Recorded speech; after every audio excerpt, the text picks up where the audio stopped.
Hoje a gente vai falar de um assunto bem interessante. Eu procurei trazer até a nossa realidade hoje para falar um pouquinho de sequenciamento genético, né? Como a gente começa a fazer o sequenciamento genético, trouxe um pouquinho da história de como começou o sequenciamento e como isso é importante hoje em dia. Não é à toa que está na nossa disciplina de tópicos especiais que em relação à biologia molecular, né? Então, o que a gente tem para o futuro é exatamente o assunto que eu vou deixar para vocês, que ao final da aula vocês vão entender bem, que é sobre a terapia gênica, que hoje é o que há aí na biologia molecular.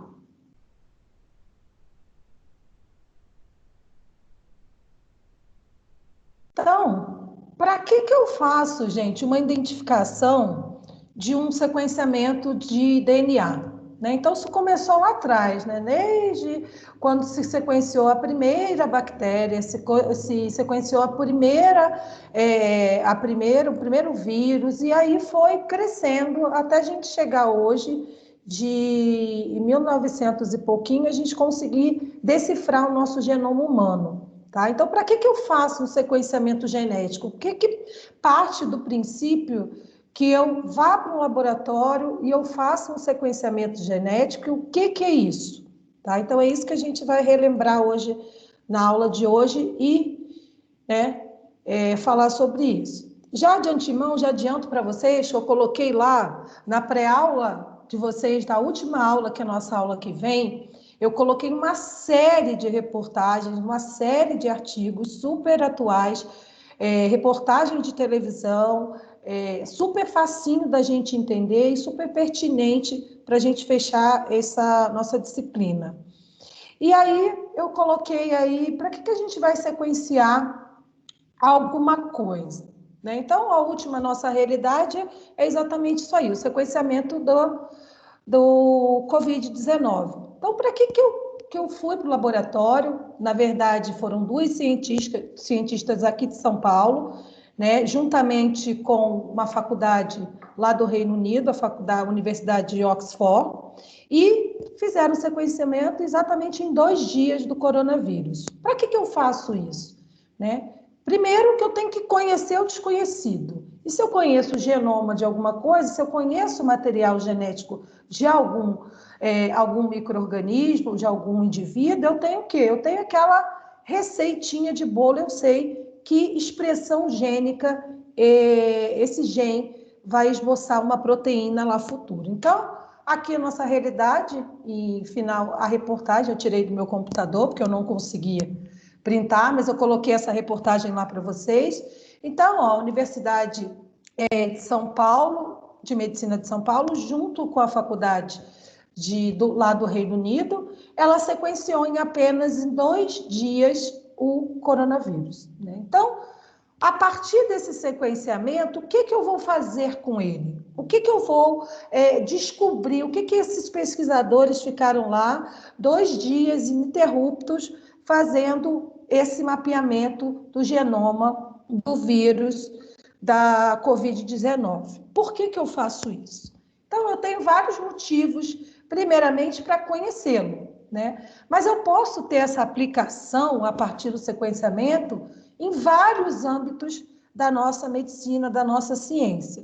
Então, na biologia celular, o estudo dos genes é o quê? Eu fazer aquela receitinha de bolo. Quem são as receitinhas de bolo? Aqueles pares de bases nitrogenadas que automaticamente, lá voltando da biologia celular, como que eu vou esboçar uma proteína?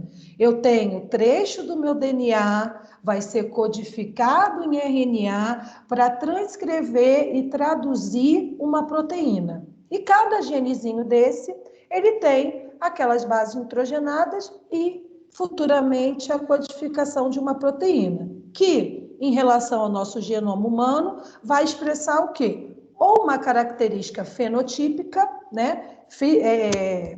Da nossa física, ou uma característica genotípica, da nossa genética, da nossa construção orgânica.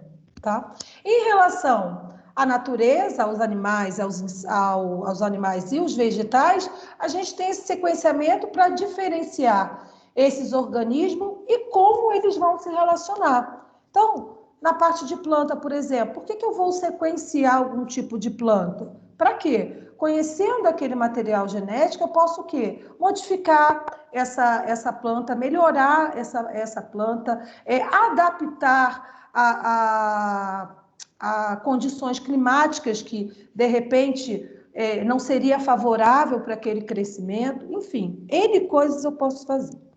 O que importa para nós na medicina? Conhecendo o genoma lá do nosso organismo, que eu vou falar daqui a pouco, e dos micro-organismos, a gente tem como fazer o quê? Terapia gênica e diagnóstico e medicação, né? Ou vacina. Então, a gente tem um leque de coisas para ser feita, mas só pode ser feito a partir do momento que eu consigo dar o primeiro passo. O primeiro passo é o quê? Fazer esse sequenciamento daquele meu indivíduo, daquele meu micro-organismo. Já na ciência forense eu consigo fazer identificação e também relacionado a teste de paternidade. Então isso não vem de agora, tá? A história vem crescendo lá em 1900 e pouquinho, 1700 e pouquinho. Então voltando isso aqui, ó, para a gente relembrar que como que eu vou chegar a ter a expressão de uma proteína, né? Então, lá do meu DNA, lá das ciências celulares, lá do meu DNA, eu tenho a duplicação da fita, depois eu vou ter um processo de transcrição para uma molécula de RNA, para depois ela ser traduzida em quem? Em códons que vão caracterizar aminoácidos que a gente já conhece, que cada trinca de pares de base vão formar o quê? Um aminoácido e vários aminoácidos juntinhos vão ser a formação lá futuramente da minha proteína. Então, eu tenho proteínas pequenininhas, né, de 50, 60 aminoácidos, tenho proteínas imensas com 300, 400 aminoácidos ali inseridos, tá? Então, isso aqui é uma volta um pouquinho lá da nossa ciência molecular. Então, aqui, ó, eu tenho DNA, eu tenho o processo de transcrição numa molécula de RNA e traduzindo em quem? Numa proteína. Aí eu tenho, ó, só para a gente lembrar lá, ó, cada cordãozinho desse, né, que corresponde a uma letrinha, né, uracilo, uracila, por exemplo, eu tenho um aminoácido chamado fenilalanina e aí eu tenho os códons que vão representar cada um desses aminoácidos. Juntos, esses aminoácidos, eu tenho a minha futura proteína. Então, isso a gente já sabe, isso foi descoberto lá atrás, né, junto com um pesquisador que a gente vai falar muito nele hoje, chamado Sanger, que ele que veio com a primeira codificação, que foi do hormônio insulina, tá? Foi ele que codificou o primeiro hormônio e descobriu como funciona isso aqui, o meu código genético. Então, como eu vou obter essas sequências de DNA? Como? Para que a gente já viu um pouco, para que eu estou buscando essas sequências de DNA, mas como que eu vou fazer isso em laboratório? Então, ó, o genoma é toda informação hereditária de um organismo que está codificada no seu DNA. Então, eu coloquei ali uma tabela, a gente foi codificado mais de 3 bilhões de nucleotídeos, né? Que o tamanho médio de cada gene, vocês lembram disso, né, gente? O que é o cromossomo? Dentro do cromossomo tem meus genes, né? E dentro dos meus genes são trechinhos de DNA com pares de bases nitrogenadas, certo? Então, eu tenho aproximadamente 3.000 genes que vão ser formados pelas bases nitrogenadas. Olha aqui, ó, só para curiosidade de vocês, eu coloquei isso agora. Olha lá, ó, quanto isso aí a gente já tem, né? Eu coloquei ali uma bactéria, uma levedura, um vírus, a mosca da fruta, o camundongo e o homem, tá? Olha ali, ó, mais de 3 bilhões de pares de bases que a gente tem no nosso genoma humano. Já em camundongo, um pouquinho menos, aproximadamente 2 bilhões e pouco. E ali, ó, vai baixando um pouquinho até chegar ali no vírus do HIV. Eu tenho somente 9.700 pares de base e somente 9 genes desse vírus. Então, isso aí a gente já tem, então isso é bom. A partir do momento, a primeira coisa que a gente tem que fazer em relação às doenças é sequenciar o DNA, conhecer esse DNA desse indivíduo, saber que proteína vai ser expressado lá no meu genes, para aí sim eu poder conseguir trabalhar com diagnóstico, tratamento, medicação e vacina.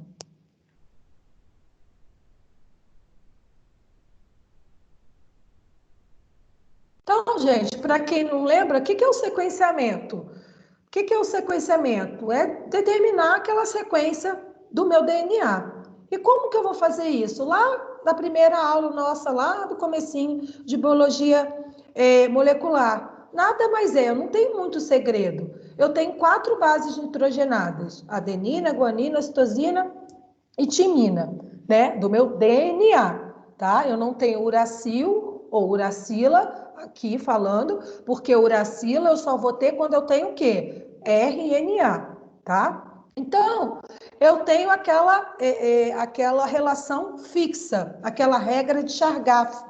Não sei se vocês lembram. Regra de Chargaff é dizendo que a adenina sempre vai se ligar à timina por 2 pontes de hidrogênio. Guanina sempre vai se ligar à citosina com 3 pontes de hidrogênio. Isso é regra. Tanto que a gente sabe, que a gente viu lá na hematologia, que quando há essa troca de base nitrogenada ali, eu tenho uma mutação, como por exemplo a anemia falciforme. Eu tenho uma alteração e se eu troco esse pareamento, automaticamente o que acontece? Eu não tenho aquele códon que vai ser transcrito em quem? No meu aminoácido, e aí eu vou produzir uma outra proteína ou uma proteína que não vai ser produzida. Então, isso tem que se encaixar perfeitamente. Citosina com guanina, timina com adenina e vice-versa, tá? Então, isso é regra, a chamada regra de Chargaff, que foi descoberta lá atrás, pelo modelo de Watson e Crick, lembra? Que é o modelo do DNA em dupla hélice. Daqui a pouco a gente volta nesse assunto. Finalidades do sequenciamento. A sequência nucleotídica é a base para o conhecimento de um gene ou genoma. Eu conhecendo aquele trechinho, gente, é tudo receita de bolo. Eu conhecendo aquele trechinho, eu conhecendo a tabela, a transcrição, eu conhecendo a tabela de aminoácido, eu vou saber, né? Pesquisadores já fizeram isso, eu tenho a expressão daquela proteína, daquele determinado gene, né? E o genoma inteiro, como a gente já tem essa sequência em humanos, por exemplo. Então, ela contém as informações sobre as propriedades hereditárias e bioquímica da vida, né? Como funciona a minha bioquímica e como funciona meu processo hereditário. E através dela eu tenho como compreender toda a construção e estrutura das células do organismo. Então, todo esse trabalho se teve, né, com esse conhecimento que o Sanger começou a ser feito, que é um pesquisador, né, que ele faleceu em 2003. Ele se dedicou a vida a esses processos de sequenciamento de DNA, tá? Então, vocês vão ver, tudo aconteceu na mesma universidade, que é uma universidade do Reino Unido chamada Cambridge, que é uma das universidades mais antigas que existe no mundo, né? Então, junto com a Universidade de Oxford e a de Cambridge, pesquisadores levaram tudo para essa linha aí, e lá que foi descoberto primeiro átomo, o nitrogênio, teve a primeira webcam, a física quântica. Então, lá tem um berço, não é só da área de saúde, da área de economia também, outras várias áreas foi estudada nessa faculdade lá do Reino Unido. Que eu coloquei até um vídeo para vocês lá, no fechamento da pós-aula da aula que vem, da aula 16, que é para fechar, que é uma reportagem super motivante, assim, sobre os estudos lá no Reino Unido. E aí, aqui, ó, o que aconteceu? As técnicas de sequenciamento de DNA. Então, o primeiro pesquisador da mesma equipe do Sanger, que isso tudo lá no Reino Unido, na Inglaterra, foi que descobriu, começou-se a descobrir em 1977 de como fazer esse sequenciamento. A princípio, o primeiro método era por produtos químicos, produtos muito tóxicos, né? Que eram perigosos, e aí logo foi abortado essa missão lá. E segundo, porque era difícil, né, junto com a física lá, uma automação, fazer um sistema automatizado. Então, já caiu por terra a primeira barreira, e a segunda, visto pelo esse cientista aí, o Sanger, que é um modelo que a gente usa até hoje, ele descobriu um método enzimático, tá? Não vou entrar muito a fundo, deixei lá o texto para quem quiser ver. Nada mais é do que ele troca um produto químico lá da nossa desoxirribose, né, que é o açúcar do meu DNA, minha pentose do DNA, ele troca uma ligação de uma hidroxila por um hidrogênio, e essa reação começa a acontecer de uma fita complementar do DNA, que ela vai começar a ser interrompida, e eu vou ter vários fragmentinhos com a adição de um produto fluorescente. Então, enfim, ele descobriu isso e até hoje é utilizado, e ele ganhou o prêmio Nobel em 1980, mas não por isso, pelo primeiro sequenciamento em relação à insulina, tá? Então, Sanger foi responsável pelos dois mais importantes avanços das técnicas da área da ciência. Lembrando que ele trabalhava, gente, lá com os dois pesquisadores que descobriram o modelo de alfa-hélice do DNA, que é o Watson e Crick. Lembra aquele que desenhou que o DNA era uma molécula, onde ela era espiralada, que no seu interior havia o pareamento das bases, nas suas extremidades da fita, a pentose e o fosfato. Então, ele que veio desse modelo, juntamente Sanger veio com sequenciamento. Então, isso tudo foi intercalado. Lembrando que e essa regra que foi de suma importância, que não foi Sanger que descobriu, foi Watson e Crick, que eu tenho esse pareamento de bases por pesos moleculares da ligação química. Então, adenina com timina, guanina com citosina, tá?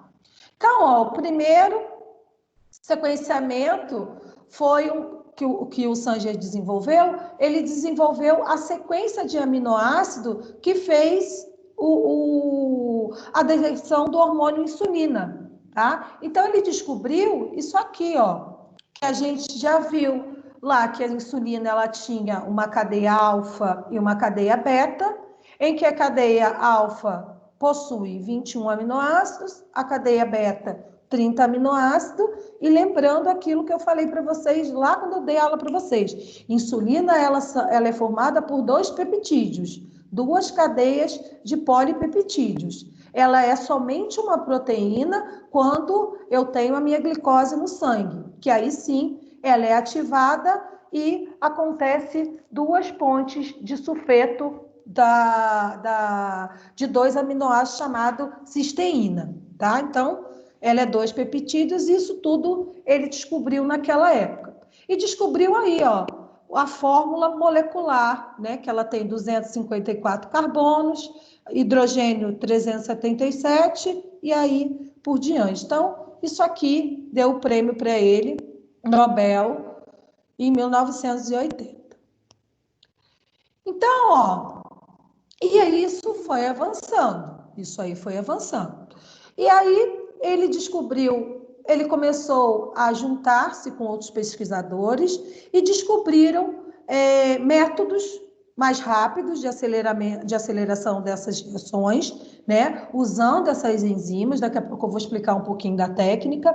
E isso deu o quê? O start para o Programa Internacional do Genoma Humano. Então, a partir desses conhecimentos, né, que foram ao longo do tempo, conhecendo o DNA, depois o método de síntese enzimático, de fazer a detecção do sequenciamento genético, aí sim houve a possibilidade de fazer o quê? O sequenciamento de todos os meus genes, do gene humano, que aí deu esses 3 bilhões de pareamentos de bases e mais de 25 mil genes.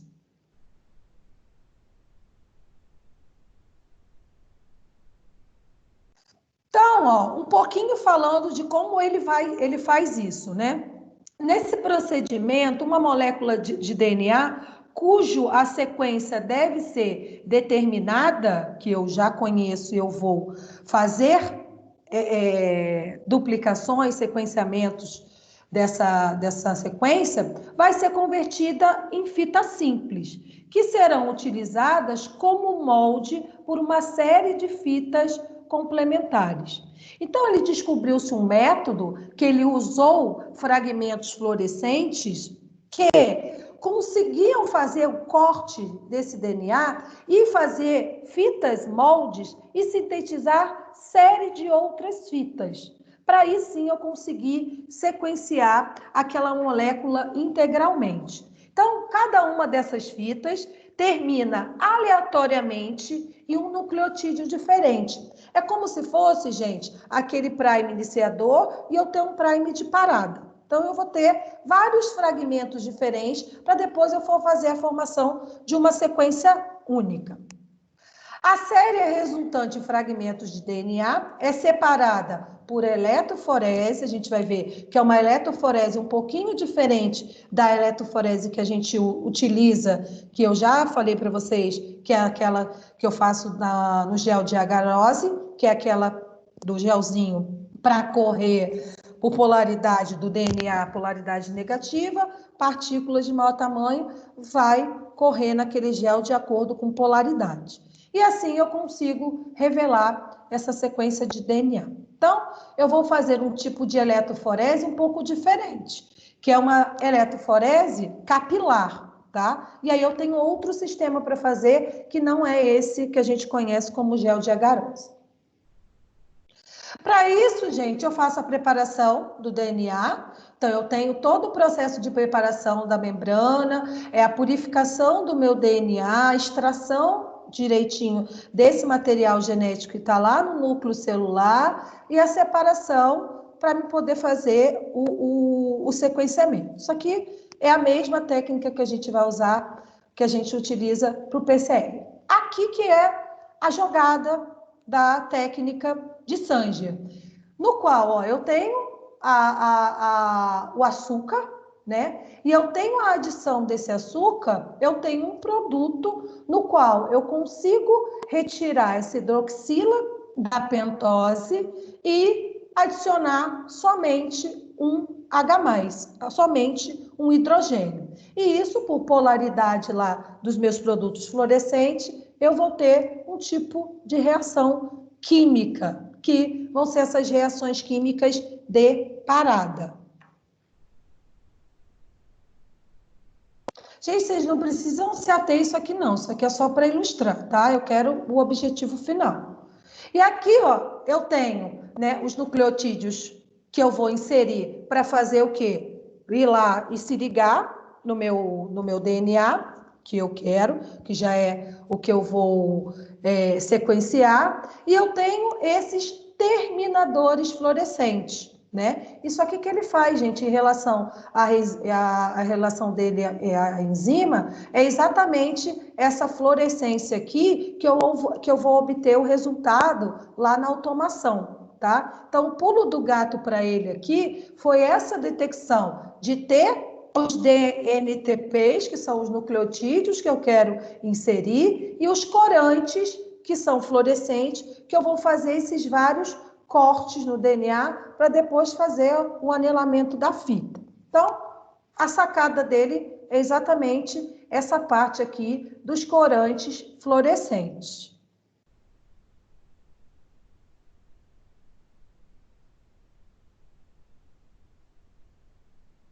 E ali também não é muito diferente do nosso PCR, que eu tenho o primer que eu quero conhecido, eu vou ter a sequência conhecida e a sequência desconhecida, que vai ser o quê? Os nucleotídeos que vão ser inseridos a nova fita aqui, a essa sequência desconhecida, ela vai ser inserida através de quem? Da enzima DNA polimerase. E aí, ó, do ladozinho tem os terminadores. Quem são esses terminadores? São o método de Sanger, que ele fez o quê? Esses marcadores fluorescentes, que vão fazer esses cortes nesse DNA. E aí, eu não vou ter mais adição de nucleotídeo pela DNA polimerase. Então, isso tudo é um processo, isso é automatizado. Tá vendo, ó? Eu vou ter isso aqui, ó. Eu vou ter as sequências cortadas de acordo com quem? O meu marcador lá fluorescente, com os meus terminadores. Então, eu tenho os nucleotídeos que estão lá na minha amostra, tá? Que são minhas bases nitrogenadas, e vou ter essa complementação normal até que chegue um terminador e cesse essa parada, tá? Então, seria os terminadores, é como se fosse assim, um elemento fluorescente, né? Uma base nitrogenada lá com esses produtos fluorescentes que pare aquela continuidade da DNA polimerase continuar fazendo a ligação das bases. Então, esses terminadores são esses processos fluorescentes. Aí, gente, a desnaturação do DNA por calor, né? Não muda do PCR, eu tenho a desnaturação, que aí eu fico com quem? Uma fita molde, uma fita complementar, né? Quando eu tenho a desnaturação, eu tenho o quê? Separação das fitas pelo processo de aquecimento. Aí vem os passos normais, que eu faço antes de fazer esse tal processo de parada. O anilamento dos primers, eu jogo lá dentro da minha amostra um primer conhecido. O primer nada mais é do que uma sequência conhecida que ela vai parear aonde? Tanto na fita molde quanto na fita complementar. Só que vocês já viram em IPCR, que algum professor já deve ter passado para vocês. E aí, a partir do prime, a DNA polimerase vai fazendo o quê? O pareamento de bases da fita molde com a fita complementar. E aí eu vou, ó, pareando tudo isso por aquecimento. Mesma coisa, gente. Eu tenho esses processos por aumento e diminuição da temperatura. Tá? Então, e aí, ó, anelamento na fita molde, a polimerização, que nada mais é do que a complementação da fita, e isso vai indo. Aí aqui eu tenho o pulo do gato lá, do Sanger, que é esses nucleotídeos de paradas, chamados terminadores fluorescentes, e eu vou tendo fragmentos de trechos de DNA de vários tamanhos, tá? Gente, é como se fosse assim, eu monto um quebra-cabeça. Quem não gosta de quebra-cabeça não deve estar gostando, porque é monta de um quebra-cabeça. Então, ele faz isso aí, e isso uma série de vezes. E aí eu vou fazer depois o sequenciamento integral no computador. E isso vai aumentando, tá vendo? Isso aqui vai aumentando, aumentando, aumentando, de acordo com cada corrida, lá daqui a pouco que a gente vai ver no gel. E aí eu tenho esse aparelhinho, tá? Só que não é aquele que a gente conhece, que a gente utiliza no PCR normal. tá? Na amplificação do meu DNA normal. O que eu faço?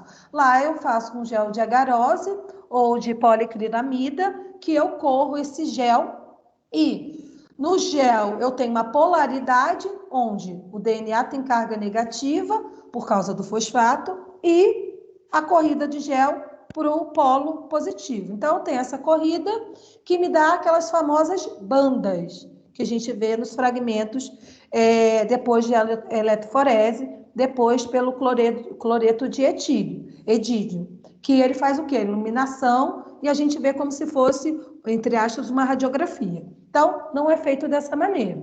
O sequenciamento a gente já faz numa eletroforese de capilar, que por essa, né? Que aí já é um método também de corrida, onde eu tenho a corrida do polo negativo para o polo positivo, tá? Isso é física, tá, gente? Isso aí é automação. E aí eu tenho essa corrida aqui no aparelhinho, que eu tenho, o importante é eu saber que o DNA tem carga negativa e eu vou fazer a corrida para o polo positivo. E aí eu tenho, só que eu tenho a leitura, que eu não tenho a leitura na eletroforese de gel, não tenho a leitura por polaridade ali no meu gel de agarose e depois a revelação. Eu tenho a leitura por laser. E aí eu tenho a leitura pela coloração de quem? Daquele lá, meu composto que Sanger fez, enzimático, que vai me trazer o quê? Fluorescência, cores. E aí esse aparelho, esse ensaio do aparelho é jogado para um computador, né? E do computador eu tenho o quê? A medição, a detecção de bandas também, só que por coloração, tá? E por essa coloração, eu consigo detectar isso aqui, tá? Que nada mais é do que o pareamento de bases nitrogenadas pela coloração que foi adicionado a cada base que eu tinha lá no meu processo de fluorescência. Vocês viram lá? Repararam que cada base nitrogenada tinha uma corzinha? No final vai me dar uma imagem como se fosse dessa aí no computador, sendo também em gráfico. E aí eu vou conseguindo, juntando essa sequência daquele gene específico que eu quero estudar. Então, isso foi um método que ele fez, é um método estudado até hoje, né? De vários fragmentos de DNA sequenciado, depois eu tenho o quê? A formação do quebra-cabeça, de acordo com aquela fluorescência, eu consigo mapear aquele genoma ou aquele gene de interesse que eu quero estudar. Então, trocando em miúdos, para que eu faço isso? Isso eu só quero que vocês saibam que existe. E eu faço isso para quê? Primeiro eu tenho que conhecer aquele gene, conhecer aquela proteína a ser produzida, eu tenho que conhecer aquele material genético daquele vírus, bactérias, o que for, daquele animal, o que for, para aí sim eu conseguir mexer nisso aí, tá? Eu conhecendo isso aí, eu conhecendo esse sequenciamento de pares de bases nitrogenadas, gente, eu consigo fazer uma terapia gênica, por exemplo, O que é a terapia gênica? É fazer a retirada de um fragmento, por exemplo, que veio geneticamente mutado, e eu consigo inserir aquele pareamento de bases normal, tá? Por exemplo, isso eu consigo fazer, isso é o que está sendo estudado. Então, já falei para vocês que eu tenho, ainda não consigo mexer, né, com mutações hereditárias numéricas, né? Eu não consigo. Não sei se vocês viram isso na genética. Eu tenho mutações numéricas e tenho mutações estruturais, né? Mas eu cheguei a falar isso na aula passada. Mutação estrutural, eu consigo fazer isso. Mutação estrutural é quando um par desse de base, ele vem alterado, né? Vem mutado por algum, ou mutado depois, né? De acordo com algum fator ambiental, por exemplo. Eu consigo decifrar essa sequência que foi alterada e consigo inserir uma sequência nova, por exemplo. Agora, em relação às mutações numéricas, no qual eu tenho a adição de um cromossomo ou a perda de um cromossomo no meu processo de fecundação, eu não tenho como mexer, eu não tenho como fazer isso ainda, né? Isso aí, quem sabe um dia. E é isso aqui, gente, isso aqui é o resultado que dá no computador. Eu coloquei lá o banco de dados que a gente tem, que a gente utiliza, tá? Que é um banco de dados americano, no qual qualquer um de vocês podem ir lá e ver a sequência de base. Eu não consegui ver do coronavírus, eu acho que ainda está fechado, porque tudo que é sequenciado, gente, é obrigatoriamente. Se foi você que sequenciou, se foi eu que sequenciou, a gente tem que jogar nesse banco de dados, que é um banco de dados mundial. Todo mundo tem que ter acesso, né? E nós, pesquisadores, de acordo com o GEM, por exemplo, que eu estudo lá da esclerose múltipla, eu vou a esse site e vejo lá o trecho do gene, que é um gene, que eu estudo um gene, eu sei o trecho que ele tem. E aí a gente consegue manipular em laboratório. Então, todo mundo tem acesso a isso. Eu coloquei isso lá para vocês também. Mas do coronavírus, eu não achei. Ainda não está disponível aí. Não sei se é de acordo com a pandemia, enfim. Mas, provavelmente, daqui a algum tempo, ele já está disponível. Também não consegui achar a informação, nem eu, nem meus colegas, de quantos pareamentos de base foi descrito, quantos genes foi descrito. Então, essa é uma informação que a gente ainda não tem. Somente os pesquisadores também, né?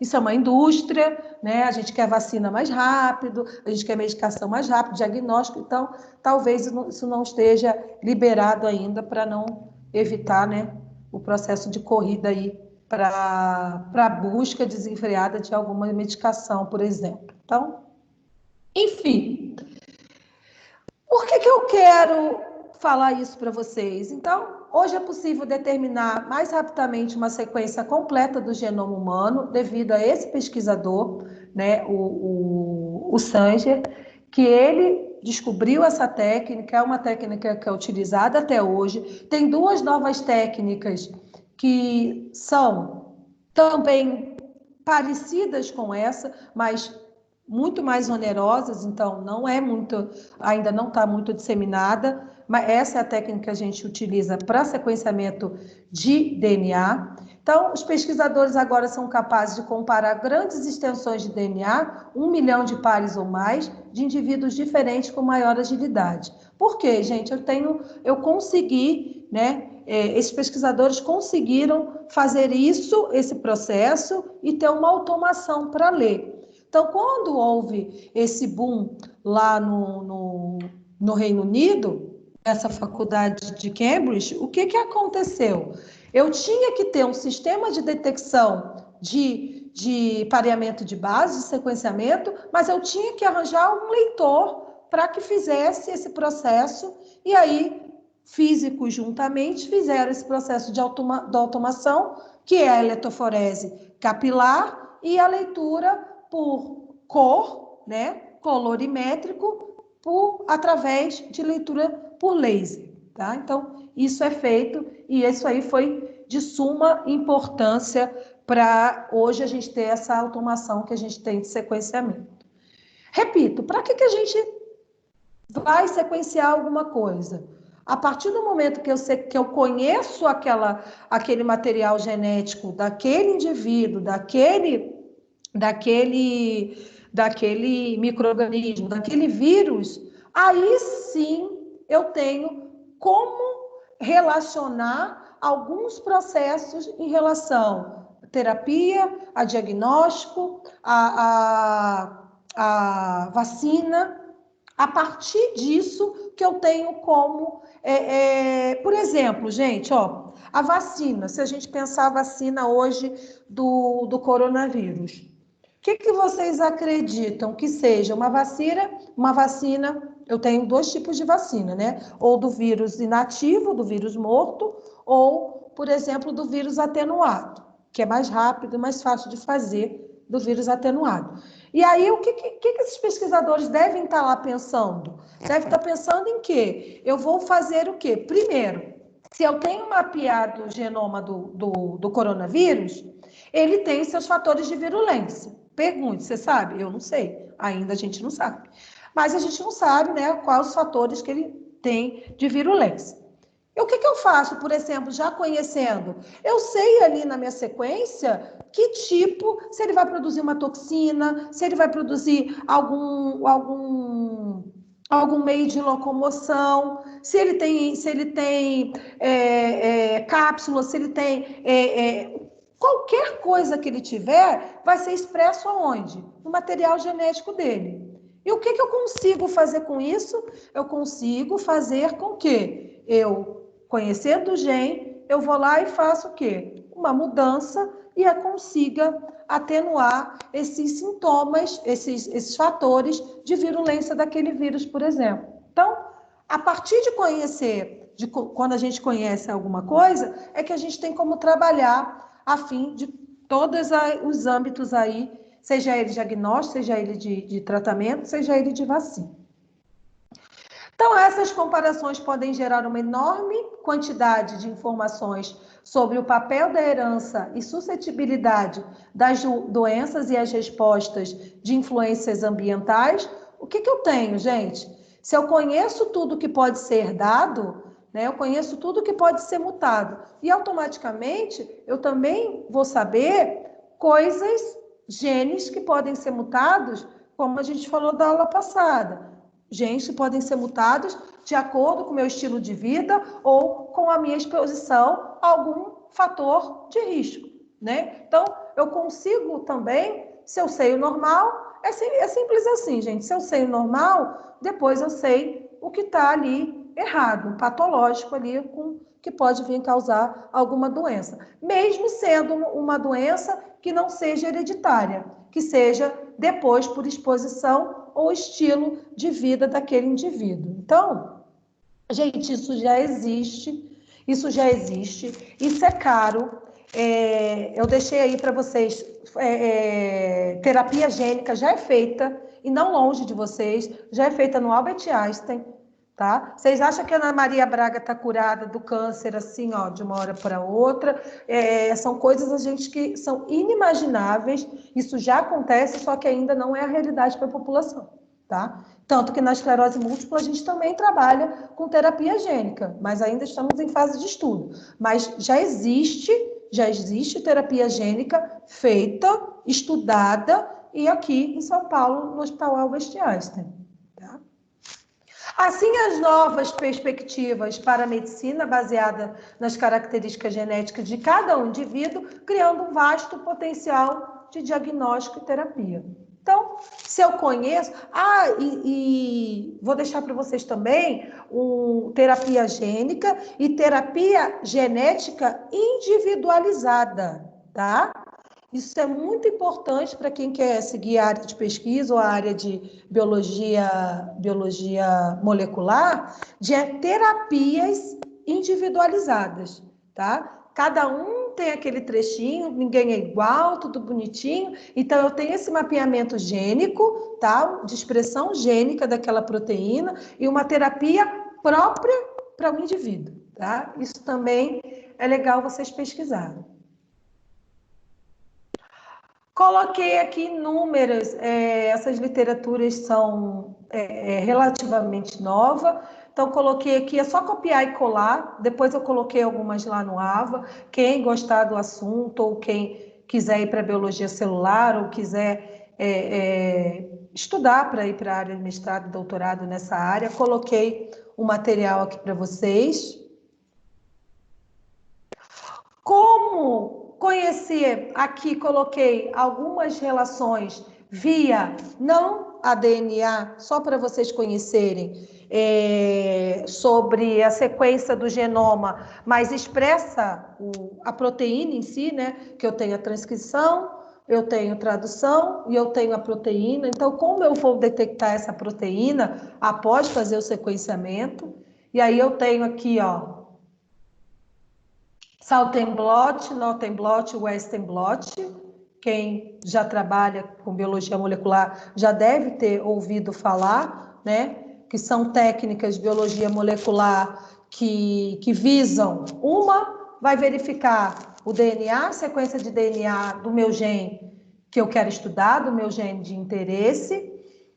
O Northern Blot está relacionado à não pesquisa do DNA, mas aí sim a eletroforese da proteína em si, do RNA, e o Western Blot também, que é para detecção de proteína. Então, são testes de biologia molecular também aplicado para... Só que, no final, eu quero saber o quê? A proteína que vai ser esboçada naquele gene específico, e aí eu vou fazer o mapeamento, pegar aquela tabela de aminoácido conhecida, fazer a ligação dos códons, que futuramente vai me dar aquela proteína que eu estudo. Então, gente, a gente estuda DNA e a gente estuda a expressão gênica. O que é a expressão gênica? É a proteína que vai ser esboçada lá naquele gene, tá? Então, não basta só conhecer o DNA, né? Para que eu vou mapear o DNA todinho? Eu sei aquelas sequências para depois eu conseguir entender o quê? Cada genezinho dele,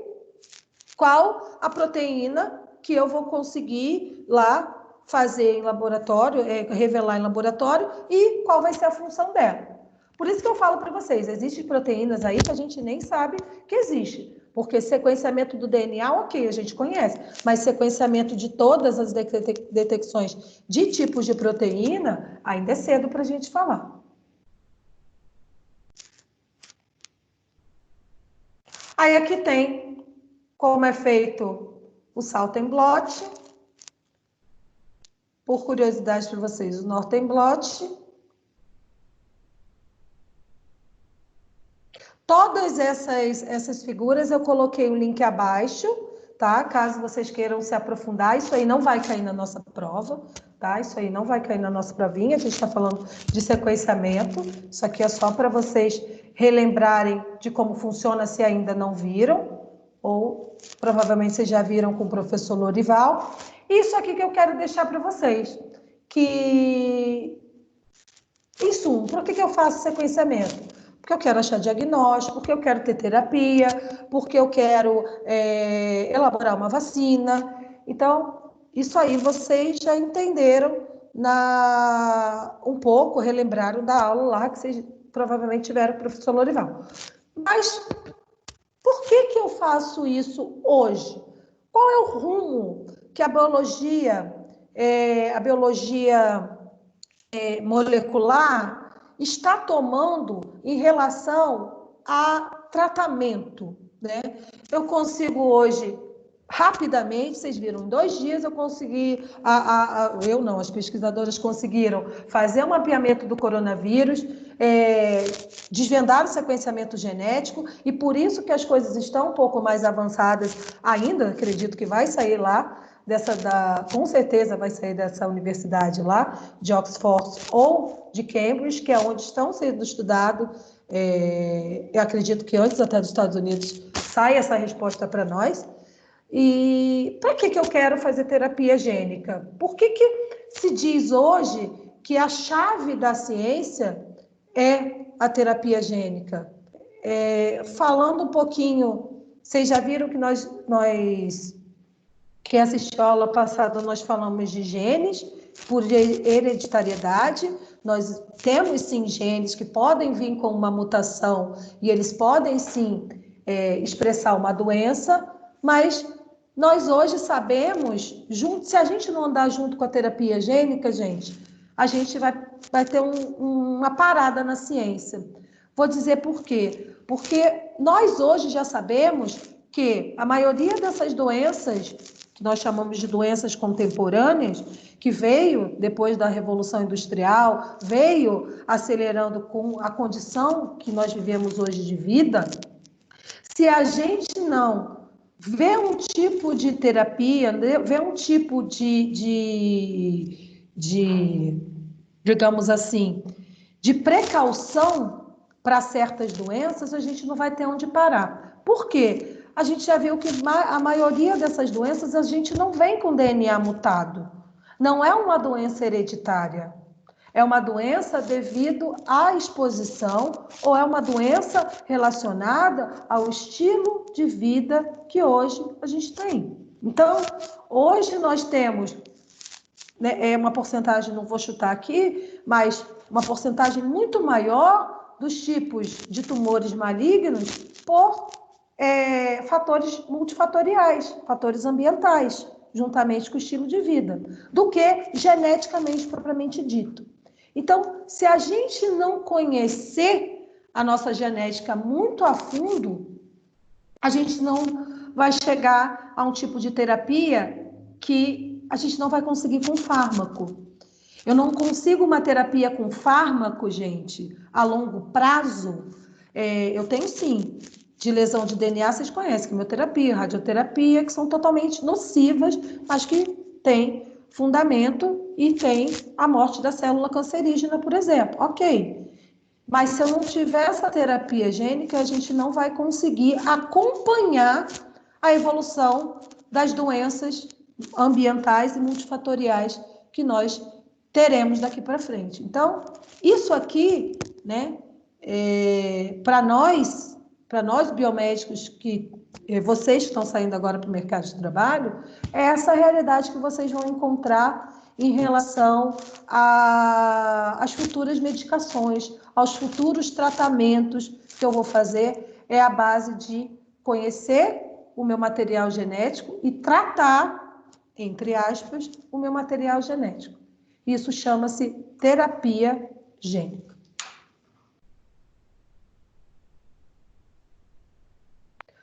E aí eu coloquei essa informação aqui para vocês e gostaria que a gente fechasse na aula que vem sobre... Eu coloquei vários materiais, depois eu pesquisei a tarde inteira, porque isso é um assunto que vocês começam a fuçar na internet, gente, vocês não param, porque é tudo muito novo, é tudo muito promissor, é tudo muito interessante.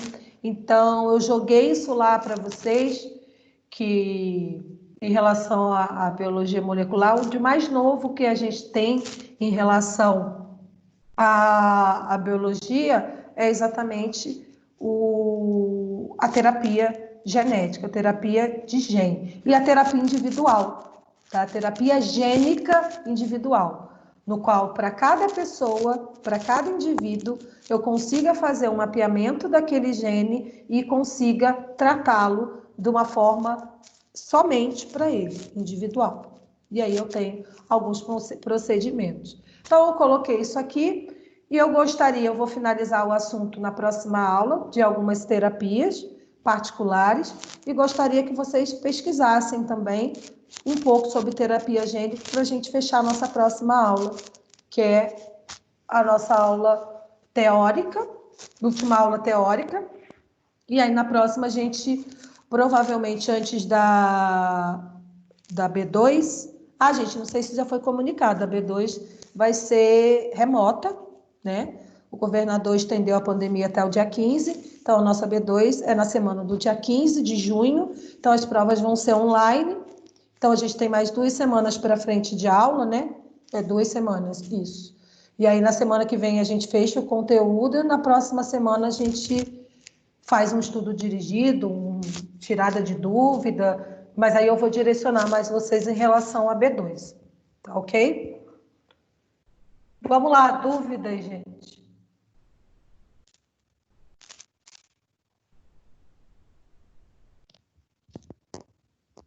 Pessoal, estão dormindo?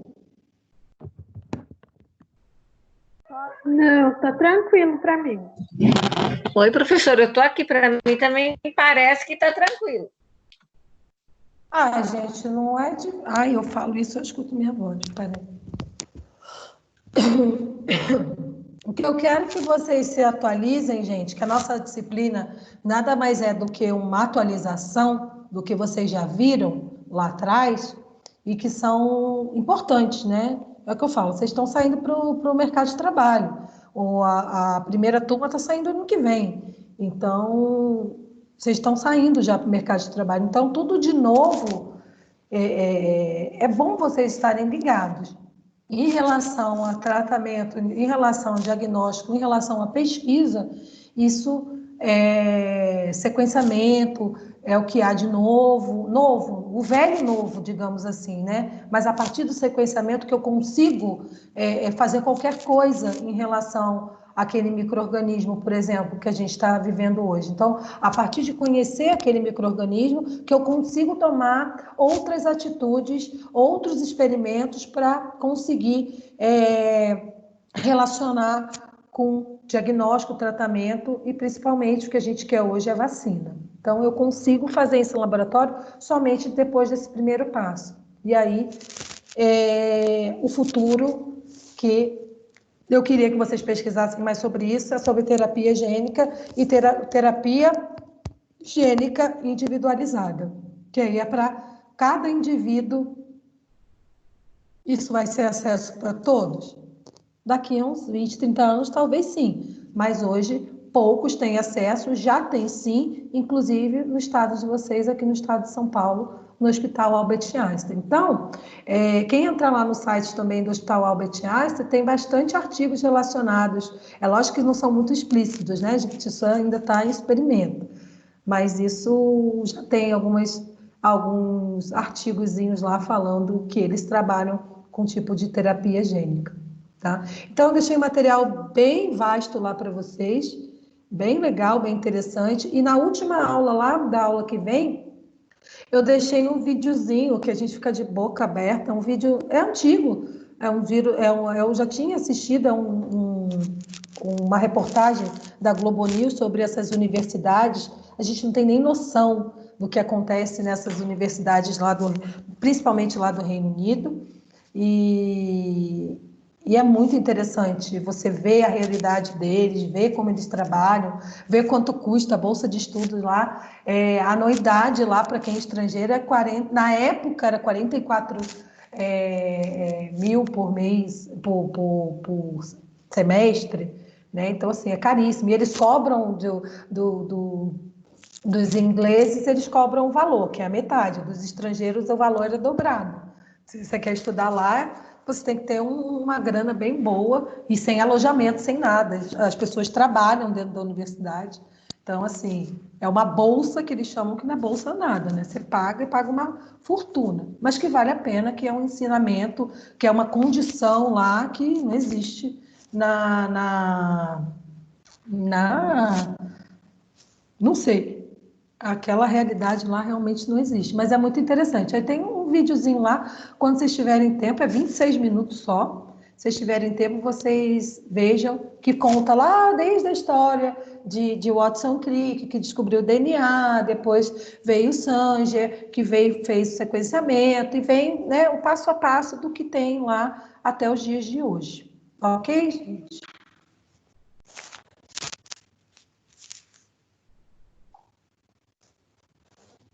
Dúvidas, gente? Ok, professora, tudo certo por aqui. Deixa eu te falar, o Túlio conversou com a professora sobre um trabalho que tá faltando para mim, Patrícia, eu pedi para você entrar em contato comigo desde a aula passada por e-mail. Você me manda um Não, e-mail, eu vou professora, te responder. Não, você ficou de ver com o Túlio, você ainda não estava sabendo de nada. Aí eu falei, não, pode deixar que eu vou avisar ele. Aí ele falou, não, pode deixar que agora eu vou entrar em contato com os professores. Aí ele me passou ontem o recado e pediu para mim falar com todos na aula online, entendeu? Por Então, isso que você eu estou te falando agora. faz o seguinte, manda um e-mail para mim, me fala tudo o que você está passando aí, que eu não sei direito, e aí eu te passo o trabalho por e-mail. Pode ser? Tá, joia. Pode ser Pode sim, mandar pode ser, agora. professora. Eu vou baixar a aula ainda demora, aí eu já respondo para você hoje. Tá bom? Tá bom, Lembrando, professora, gente, obrigada, tá? Tá, joia, nada, obrigada. Boa noite. boa noite. Lembrando que algumas pessoas não me enviaram trabalho de câncer, né? Eu já lancei a nota, já liberei. Então, quem não me enviou, não sei o que vai ser feito, porque o trabalho valia 1.500 pontos, né? Nossa disciplina é a MP. Então, é a única pontuação que vocês tinham, né? 1.000 da atividade passada, 1.500. Teve alguns que não me enviaram, os que não participaram aqui na aula ao vivo, mas me entregaram a atividade via por e-mail, perceberam que tiveram uma nota menor do que quem participou, quem ficou aqui discutindo com a gente até 11 horas da noite. E quem não me entregou até agora, já lancei a nota e tem que ver o que fazer, tá? Porque teve prazo, tem prazo para lançamento e eu já lancei, tá bom? Oi, Juliane. Oi, Nicole. Eu enviei com a Fran, mas a nota ainda não está lá. Eu já lancei, o Juliane. Você confirma direitinho. Você fez com a Francineide, não foi? Ah, então tá bom. Então vou dar mais uma confirmada, então. Obrigada. Aí, qualquer coisa, gente, tiver qualquer alteração, vocês não precisam ir lá no Túlio, não. Só me mande e-mail, que eu mesmo resolvo, tá? Se tiver alguém com a nota lá que não tá, ou isso e aquilo, só me chamar, me manda e-mail, ou então me manda o WhatsApp, a maioria de vocês tem meu WhatsApp, ou via o Antônio, ou via a Aline, ou a Amanda, e aí a gente faz a correção, vê o que que houve, tá bom? Fala ele, Cláudio. Nicole, mesmo que a gente que participou da discussão tem que enviar para você também a atividade? Não, não. Quem participou não precisou me enviar atividade. Ah, Eu tá. falei, quem tivesse na discussão da aula de ao vivo não precisava me enviar É porque você a falou que valeria 1.500. Aí eu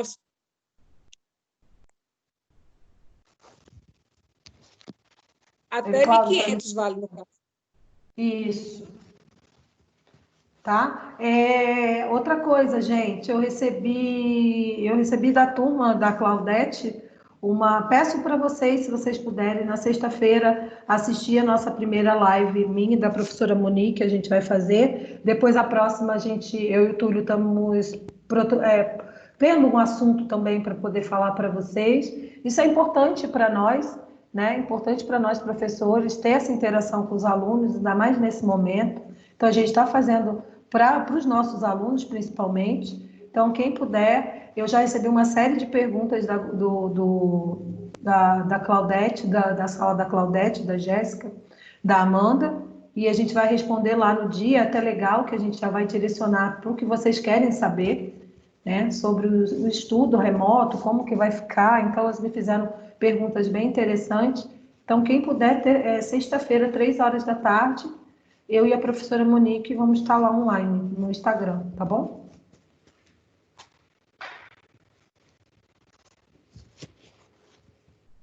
Obrigada, Ok. Nicole. Tenha uma boa noite. Jéssica, boa noite. Boa noite, gente. Quem não tiver mais dúvida, até sexta-feira. Boa noite, Nicole. Boa noite, Ju. Tchau, Nicole. Obrigada. Boa noite. Tchau, Ana Cláudia. Boa noite, Nicole. Até semana que vem. Boa noite, Dani. Veja sexta, se puder. Tá, pode deixar. Obrigada. Tchau, até a próxima aula, gente.